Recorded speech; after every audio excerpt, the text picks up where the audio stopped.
요한계시록 강해를 시작했는데 벌써 25번째 시간이 됩니다.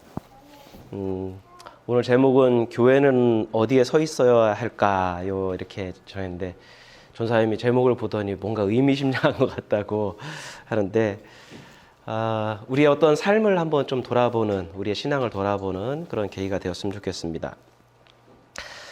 2차 대전 때 독일의 나치가 2차 대전을 일으켰죠. 근데 그 폴란드를 점령한 독일의 나치가 바르샤바에 살고 있었던 40만 명의 유태인을 좁은 지역에다 몰아넣고 콘크리트 담을 높이 치고 가두었습니다.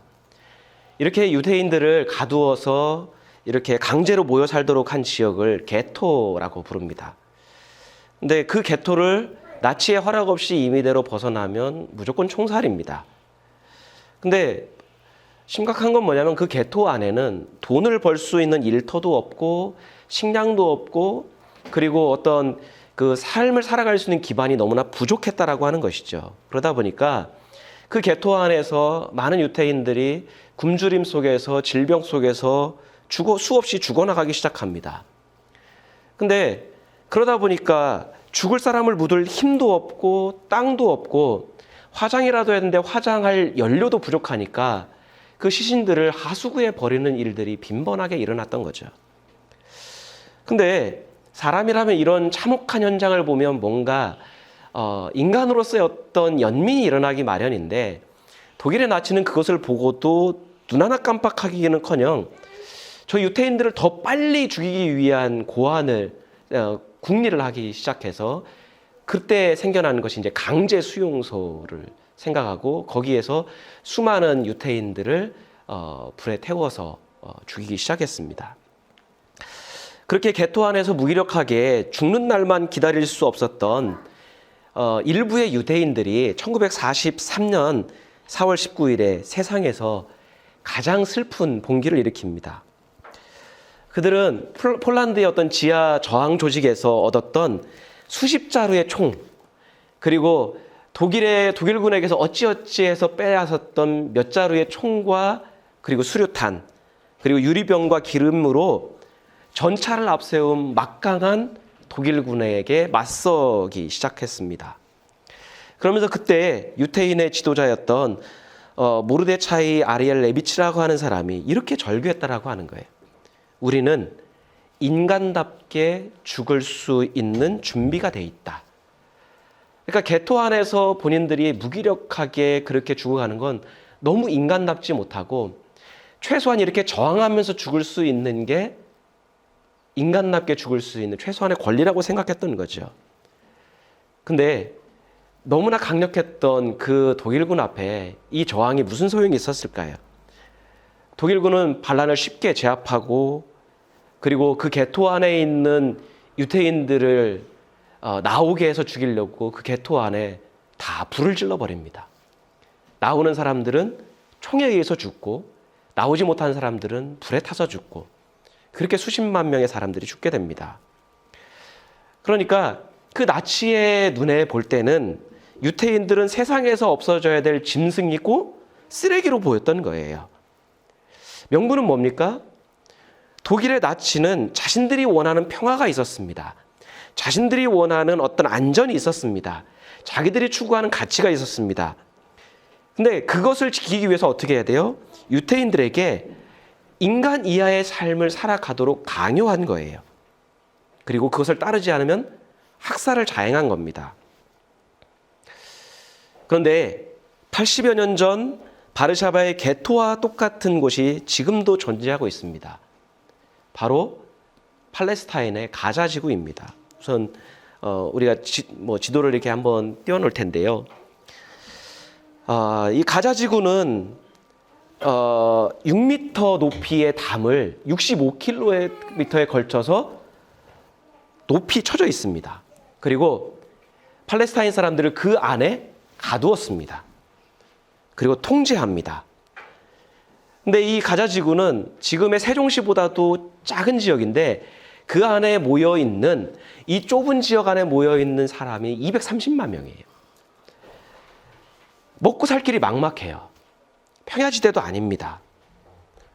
그리고 이스라엘은 이 가자 지구와 여기 서한 지구로 불리는 그곳의 사람들을 몰아넣고 팔레스타인 사람들을 억압하고 차별을 했습니다. 이스라엘 사람들, 뭐 그렇지 않은 사람들도 있지만 대부분의 이스라엘 사람들은 팔레스타인 사람들에 대한 인종차별이나 탄압을 당연하게 생각합니다. 그리고 어떤 면에서는 그게 하나님의 뜻이라고 믿습니다. 자신들의 어떤 종교적 신념과 자신들이 이루고 싶은 평화를 위해서 80년 전에 나치들이 자기에게 똑같이 행했던 그 일, 그 자행했던 행위를 이제는 이스라엘 사람들이, 유태인들이 팔레스타인 사람들에게 그대로 행하고 있는 거예요.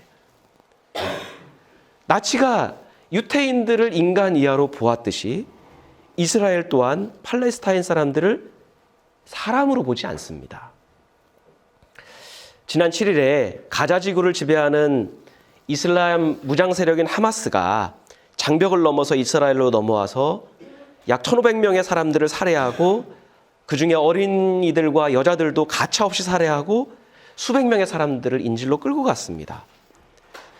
이에 대해서 이스라엘은 가자 지구에 대해서 무차별적인 폭격으로 보복에 나섰고 이 과정에서 수천 명의 사람들이 죽어나가고 있습니다. 그거에 더해서 가자 지구로 연결된 전기와 연료, 식수, 생필품 등 모든 것을 반입하지 못하도록 끊고 있습니다. 그러니까 한마디로 그 안에서 고사시키려고 하는 거예요. 여러분, 그 사건을 보면서 교회와 그리스도인인 우리들은 이 사건을 어떤 관점에서, 어떤 면에서 바라보아야 될까요? 어떻게 생각하고 어떻게 이해하는 것이 신앙적인 걸까요? 여러분, 우리가 주변에서 이렇게 쉽게 보듯이 기독교와 대부분의 목회자들과 성도들은 어떤 심정적인 이유로, 그리고 종교적인 이유로 무조건 이스라엘의 편을 들고 응원을 할 겁니다. 아마 오늘의 어떤 설교에서도 그런 설교들이 좀 많이 나올 거라고 생각을 해요. 왜냐하면 유대교를 기독교의 뿌리라고 생각하고 있고 이슬람은 반기독교적인 국가이기 때문에, 세력이기 때문에 무조건 박멸해야 된다라고 생각하는 게 좀 그런 경향들이 많이 있습니다. 그래서 이슬람 세계를 굴복시키는 것이, 이스라엘이 승리하는 것이 하나님의 뜻이라고 생각하는 그리스도인들이 의외로 많다라는 거예요. 그러면서도 좀 이율배반적으로 예수 그리스도를 믿지 않기 때문에 유대인들은 구원이 없다라고 생각을 해요. 그러니까 뭔가 앞뒤가 맞지 않는 그 생각들을 많이 합니다. 그래서 그게 이스라엘이 무조건 이기는 게 하나님의 뜻이라고 생각합니다.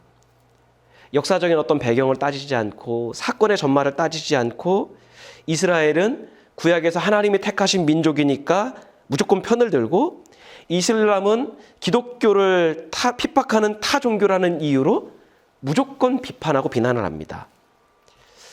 그리고 이런 사건들이 일어날 때마다 조작된 가짜 뉴스를 퍼뜨리면서 이슬람에 대한 그 반감을 키우는 사람들이 굉장히 많이 있습니다. 물론 이번에 어떤 사건에서 하마스가 벌인 일은 어떤 경우, 어떤 이유를 대더라도 정당화될 수 없어요. 1,500명의 그 민간인들을 살해하고 무참하게 그렇게 살해한 것에 대해서는 이거는 테러라고 규정할 수밖에 없습니다. 이건 명백한 사실입니다. 비난받아 마땅한 행위입니다. 하지만 이 역사적인 사건에서 보고 지금의 사건에서 보듯이 이 모든 원인을 제공한 이스라엘의 책임은 더 엄중하고 큽니다. 1948년에 팔레스타인 지역을 강제로 점령한 이후에 가자 지구의 지금에는 65km에 걸쳐서 6m에 아무도 넘어올 수 없는 담장을, 분리장벽을 세우고, 그리고 그 안에 원래 그 안에 이 땅의 거주민이었던 팔레스타인 사람들을 가둬놓고 억압하면서 인간 이하의 삶을 살도록 강요한 이스라엘의 그 행위는 더 큰 비판과 비난을 받아 마땅합니다. 하지만 앞서 말했듯이 대부분의 교회와 성도들은 종교적인 이유 때문에, 종교적인 어떤 심정적 친밀감 때문에 이스라엘에 대해서 무조건 편파적이에요. 성경이 강조하는 생명을 존중하고 사랑하는 관점에서 하나님이 이 세상을 사랑하셨다라고 하는 그 전제에서 보지 않아요. 그걸 떠나서 공의와 평화, 진리의 입장에서 생각하지 않습니다. 우리의 기준은 항상 뭐예요? 종교가 다르다는 이유로, 이슬람이라는 이유로 팔레스타인 사람들이 당하는 그 고통을 당연하게 생각하는 면이 있다라고 하는 거예요. 제가 이 어떻게 보면 민감한 사항에 대해서 이렇게 길게 설명하고 말하는 이유가 있습니다. 이런 어떤 관점들이 우리가 성경을 지금 어떻게 보고 있는지를 대변하고 있는 거예요. 우리의 신앙의 관점을 알려주고 있는 거예요. 교회가 지금 어디에 어떻게 세워지고 있는지, 예수 그리스도의 뒤를 따라간다라고 하는 교회와 성도들이 지향하고 바라보고 있는 게 무엇인지, 이러한 것들을 통해서 우리가 지표를 알아낼 수 있기 때문이에요. 여러분, 이슬람에 대한 반감 중 하나는 계시록에 대한 잘못된 해석도 보탬이 어느 정도 기여를 합니다. 뭐냐면 계시록 20장에 보면 최후의 전쟁에서 곡과 마곡의 전쟁을 이렇게 설명하는 부분이 있어요. 근데 그 곡과 마곡을 지리적인 이유를 들어서 이슬람으로 해석하는 해석들이 좀 있습니다. 그러니까 이슬람하고 어떤 이스라엘의 전쟁이 최후의 전쟁이라고 해석을 하는 경우들이 있어요. 잘못된 해석이죠. 그리고 보편적으로 생각은 어떤 거예요? 하나님이 구약에서 가나안 땅을 이스라엘에게 주셨으니까 당연히 이스라엘이 2000년이 지난 다음에 그 땅을 점령을 해도 그게 하나님의 뜻이고 하나님의 뜻이 이루어진 거라고 생각하는 경향이 있다라고 하는 거예요. 근데 이것은 성경을 문자적으로만 해석을 한 것이지, 과연 그것이 하나님의 뜻일지, 그게 성경에서 말하는 우리에게 주는 메시지인지를 우리는 생각을 하지 않습니다. 1948년에 시온주의를 앞세워서 2000년 동안 그 땅을 살았던 사람들을 힘과 무력으로 몰아내고 이스라엘을 세운 게 과연 하나님의 뜻일까요? 하나님께서 처음에 이스라엘의 사람들을 이집트에서 끌어내셔서 가나안 땅을 왜 주셨을까요? 그 땅에서 어떻게 살아가라고 그 땅을 주셨을까요?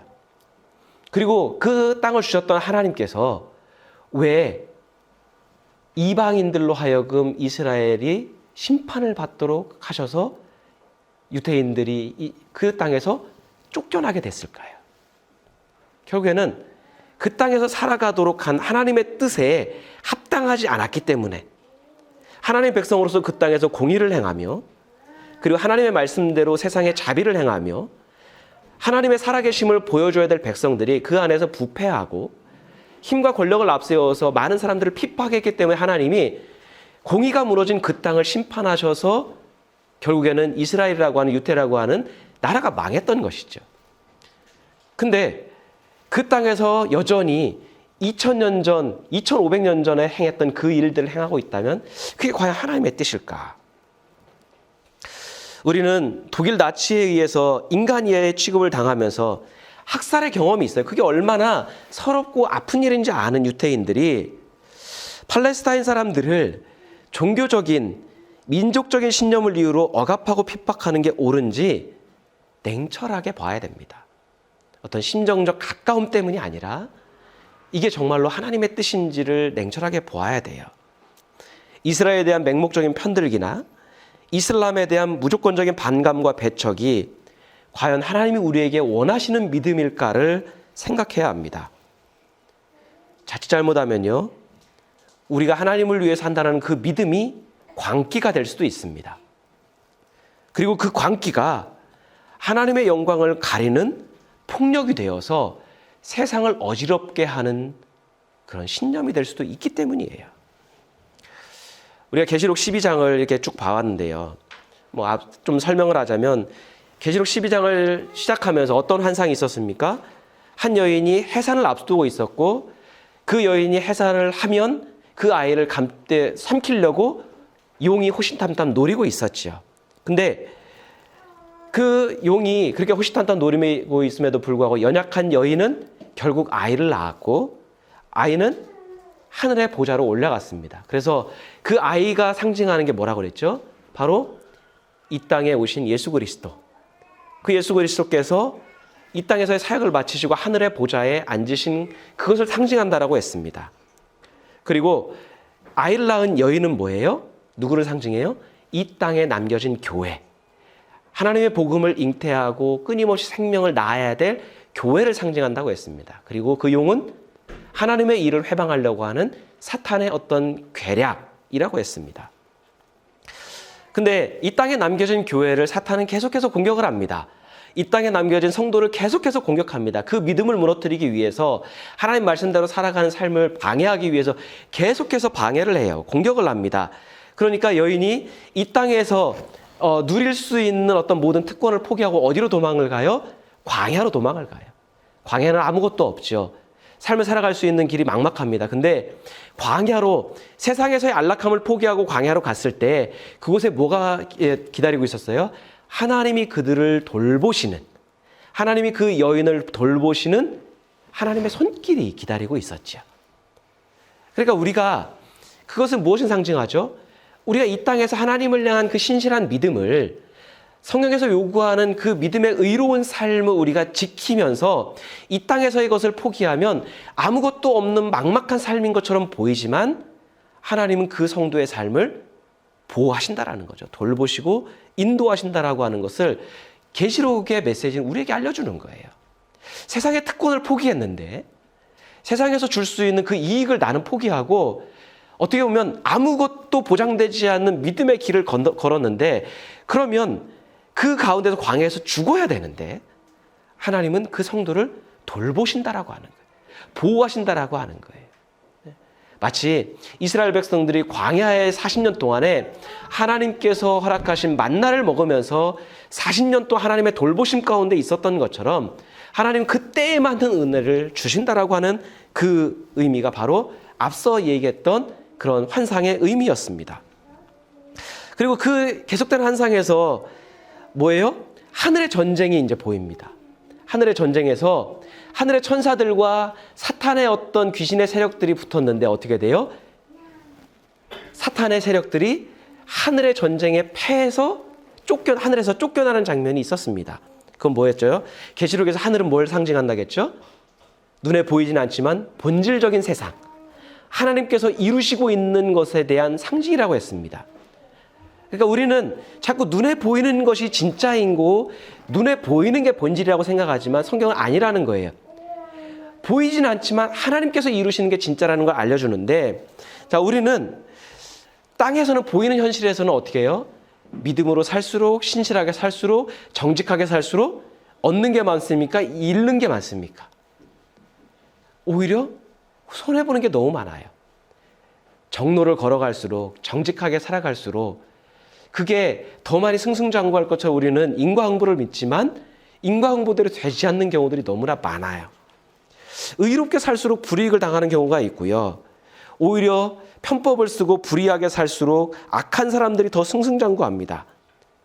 현실 세계에서는, 보이는 우리의 세계는 정직한 사람들은 늘 희생의 대상이고 거짓말을 많이 할수록 더 많은 이익을 얻는 경우들이 많이 있어요. 그래서 많은 성도들이 처음에는 의롭게 신실하게 정직하게 살다가 포기하게 되죠. 왜요? 현실의 이익에서 주어지는 건 없고 희생해야 되니까 인간인지라 그 유혹에 넘어가는 경우들이 참 많이 있어요. 하지만 하나님께서 요한에게 왜 그 환상을 보여주시는 거예요? 하늘에서는 왜 사탄이 폐에서 쫓겨나서 땅으로 쫓겨나는 그 환상을 왜 보여주시는 겁니까? 하늘에서는 불의가 설 자리가 없다는 거예요. 악한 자들이 설 자리가 없어서 쫓겨난다라고 하는 거예요. 하나님 앞에는 거짓도 불의함도 부정도 설 수 없다라는 것을 알려주시는 거예요. 오직 누가 서요? 의롭고 신실하게 산 성도들만이 하나님 앞에 설 수 있다는 걸 알려주는 거예요. 그러니까 뭐예요?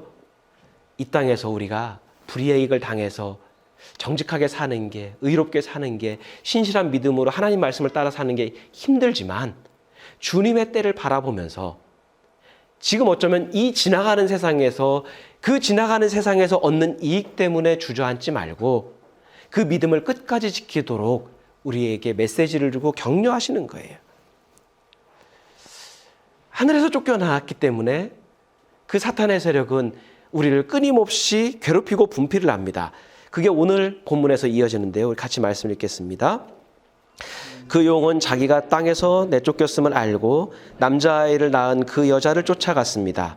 그러나 그 여자는 큰 독수리의 두 날개를 받아 가지고 광야에 있는 자기 은신처로 날아가서 거기에서 뱀을 피해서 한 때와 두 때와 반 때 동안 부양을 받았습니다.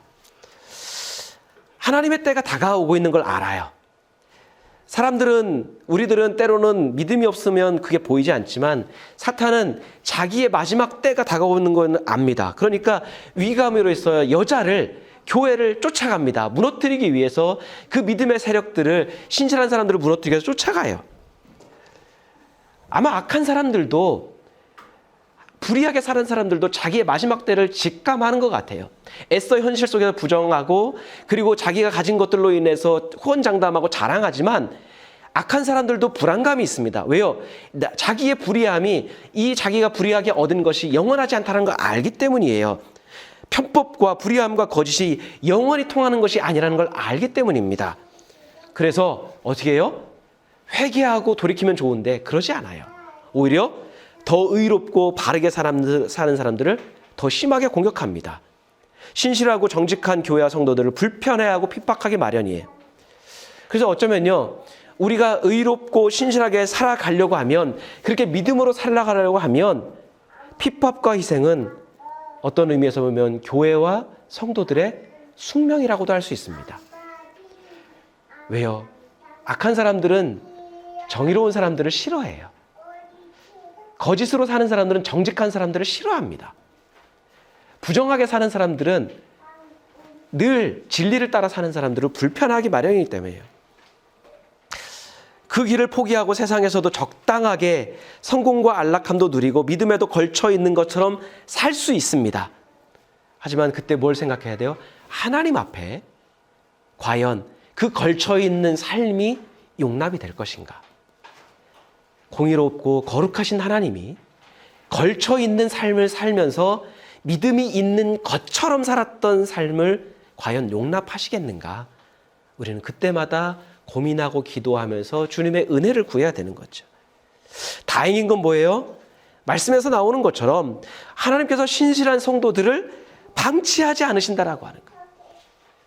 뒤에 말씀에 보면 용이 그 성도 여자를 삼키기 위해서 물을 토해내고 휩쓸려 가려고 하는데 하나님께서 그 가운데서 구하시는 장면이 나오는데 바로 뭐예요? 독수리의 날개를 받아가지고 자기의 은신처로 피하게 한다라는 거예요.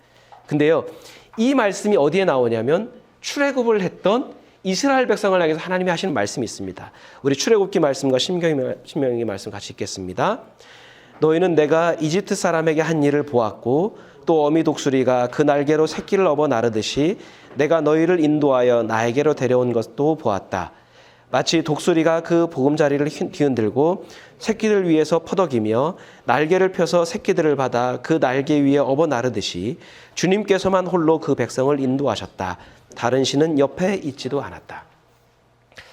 사람들은 아는 거예요. 독수리가 어떻게 자기 새끼들을 보호하고 강하게 키우고 있는지를 알고 있으니까 하나님이 자신을 독수리에 비유하시는 거예요. 그 독수리가 자기 새끼를 잃지 않고 그렇게 보호하고 키우는 것처럼 내가 너희를 그렇게 보호하고 키우고 있다. 이집트의 파라오 하면 그 당시에 세계에서 가장 강력한 국가였습니다. 근데 하나님께서는 그 연약한 이스라엘 백성들을 구출해내셨어요. 불가능해 보이는 그 일을 하나님은 구출하셨고 인도하셨고 광야 생활 동안에 보호하셨어요. 그 모든 하나님의 돌보심과 보호하심을 어디에 비유하는 거예요? 독수리가 그 새끼를 두 날개에 업어서 아무도 해하지 못하도록 하고 자기의 보금자리로 그대로 업어 나르는 것처럼 내가 너희를 그렇게 보호하고 있다. 위험할 수 있고 떨어질 수 있고 생명에 해하는 그 어떤 위기감을 느낄 수도 있지만 아니다. 너희가 그 믿음을 지키면 내가 그렇게 보호하고 있다라고 말씀하시는 거예요. 그 하나님의 보호하심 때문에 이스라엘 백성들이 가나안 땅에 정착할 수 있었고 노예였다가 이제는 자유민으로서 하나님 백성으로 살 수 있었던 거예요. 하나님이 그들에게 땅을 주신 이유가 그걸 하는 거예요. 이처럼 하나님께서는 하나님 백성답게 살려고 하나님의 성경의 말씀대로 그 믿음대로 살려고 하는 어쩌면 광야와 같은 삶을 선택하는 그런 교회와 성도들을 반드시 보호하시겠다고 약속하시는 거죠. 광야 같은 삶이 여러분 우리가 광야를 생각하면 알겠지만 고통스럽습니다. 때로는 세상의 것 안락한 집도 없고 조건도 없고 누릴 수 있는 게 없어서 불편합니다. 서럽습니다. 초라한 것 같아서 힘겹습니다. 하지만 하나님께서는 성도들이 하나님의 때까지 그 신실한 믿음을 의로운 삶을 살 수 있도록 반드시 지키시고 보호하신다고 이 환상을 통해서 약속하시는 거예요. 그때가 됐기까지 계속 공격이 있을 겁니다. 신실한 믿음이 부질없는 것처럼 보일 수 있어요. 왜요? 현실의 이익이 누릴 수 있는 게 너무 많잖아요. 그리고 의롭게 사는 게 뭔 그렇게 큰 의미가 있나? 불행한 것처럼 느끼기에 계속 우리를 유혹할 겁니다. 적당히 살아라. 세상 사람들 다 그렇게 사는데 굳이 그렇게 살아야 되겠냐? 유혹할 겁니다. 하나님의 뜻은 아무것도 아닌 것처럼, 믿음은 부질없는 것처럼, 예수님의 뒤를 따르는 것처럼 불행한 것처럼 그렇게 느끼도록 현실 세계에 보이는 것을 더 선명하게 우리에게 던져줄 거예요. 근데 그 가운데서 그 유혹이 얼마나 강한 것인지를 요한은 이렇게 알려주고 있습니다. 함께 읽겠습니다. 그러나 땅이 그 여자를 도와주니 땅이 입을 벌려서 용이 입에서 토해낸 강물을 삼켰습니다. 그래서 그 용은 그 여자에게 노해서 그 여자의 남아있는 자손 곧 하나님의 계명을 지키며 예수의 증언을 간직하고 있는 사람들과 싸우려고 떠나갔습니다. 용은 계속해서 삼키려고, 사탄은 계속해서 우리를 삼키려고 공격한다라는 거예요. 근데 땅이 하나님께서 그 용이 토해낸 모든 것들을 삼켜서 해가 이르지 않도록 보호하신다라고 하는 거예요. 근데 사탄은 어떻게 해요? 그 자손들, 결국에는 우리를 이야기하는 거겠죠. 지금의 교회와 성도들을. 근데 그 중에서 누구예요? 하나님의 계명을 지키며 예수의 증언을 간직하고 있는 사람들과 싸우는. 그러니까 교회 다닌다고 사탄의 공격 대상이 아니에요. 교회 다니면서도 하나님의 어떤 그 계명이나 예수의 증언을 간직하지 않은 사람들은 사탄의 어떤 공격의 대상조차도 안 되는 거예요.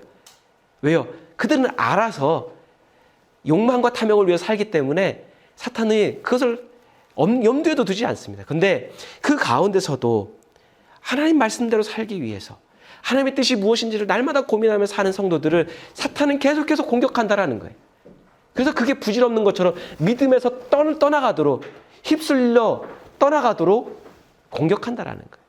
근데 우리가 하나님 말씀 안에 있으면 하나님 우리를 보호하신다라고 하는 거죠. 여러분 생각해 보면 결국 우리가 믿음으로 산다라는 것은 싸움인 것 같아요. 여기에 있는 것처럼 비유된 그 사람들과 싸우려고 우리가 뭐 흉측하게 생긴 막 괴물처럼 우리가 연상하는 그런 괴물들과 우리가 싸우고 있습니까? 그렇지 않죠. 신실한 믿음으로 사는 건 싸움이에요. 정직하고 의롭게 살려고 하는 것도 결국 싸움이에요.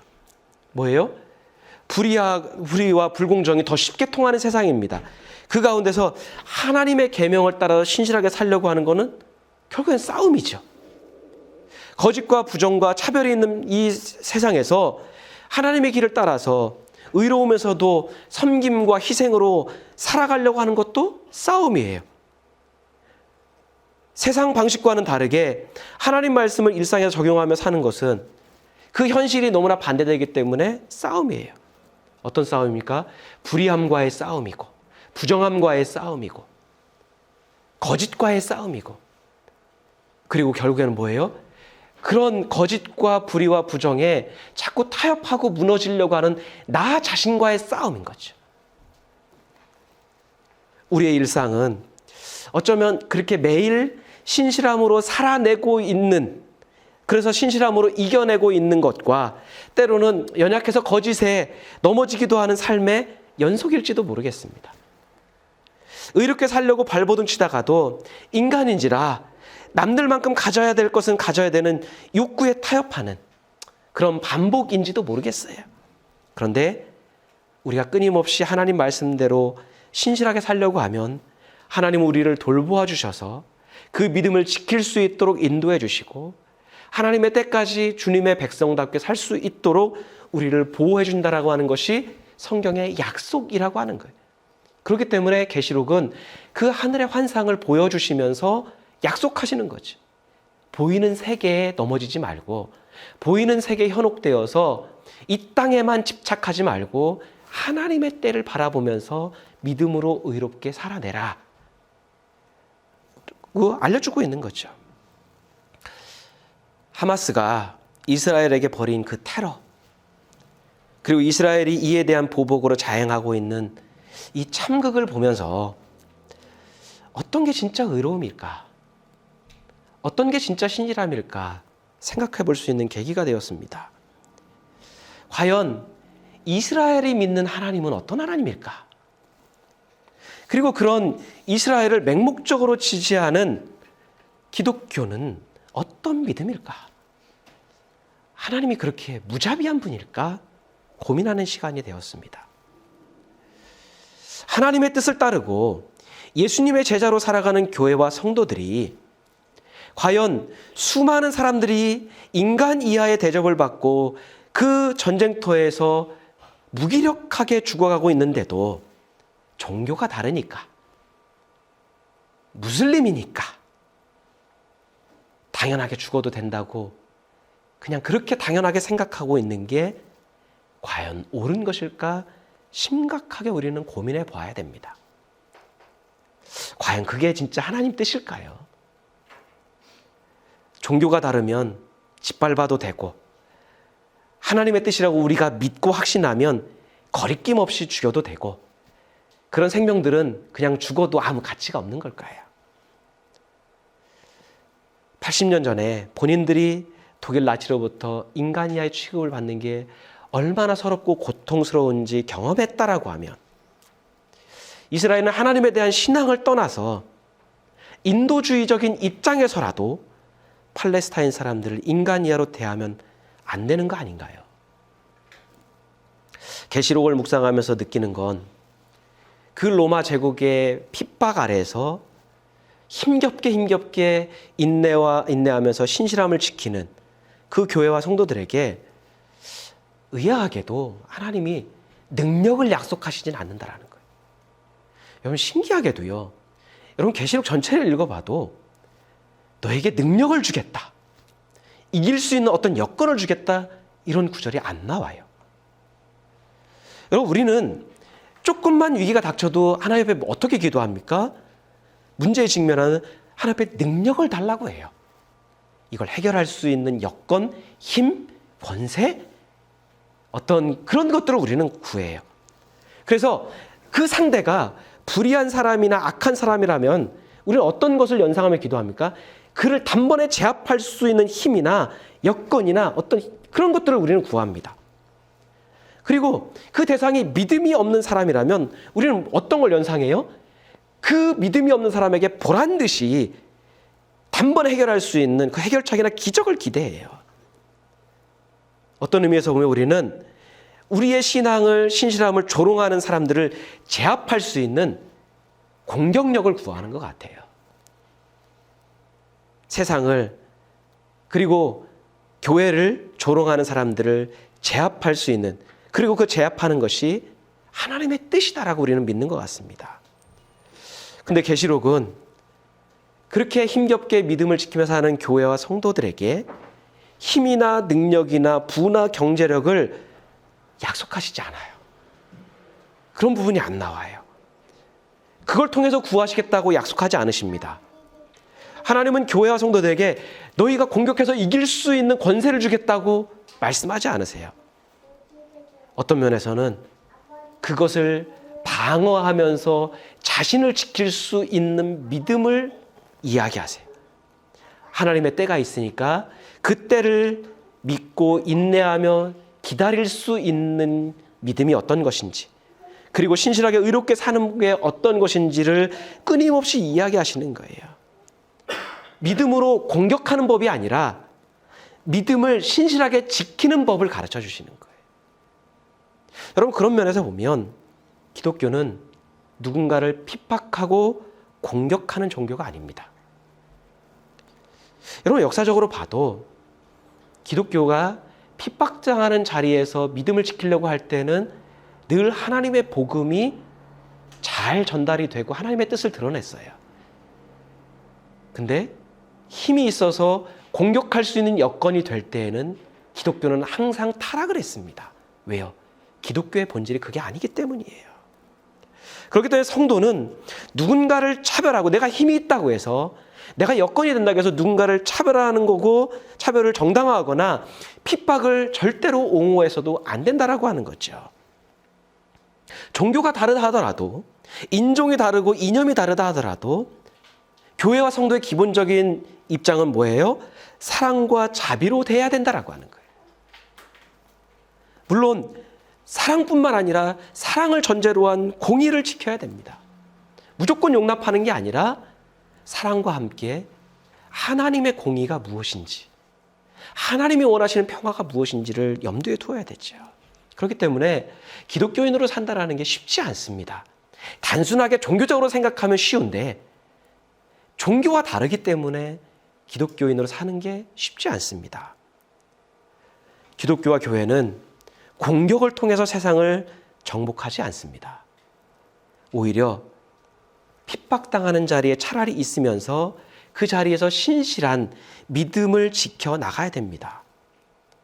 그러면서도 내가 핍박당했으니까 누군가를 보복하겠다, 핍박당했으니까 보상당하겠다, 나중에 보란듯이겠다, 그게 아니라 그러면서도 차별을 당하고 있는 사람들이나 불이익을 당하는 사람들을 보호하고 그들을 살리고 옹호하고 함께 싸워주는 것이 신앙의 바른 자세일 겁니다.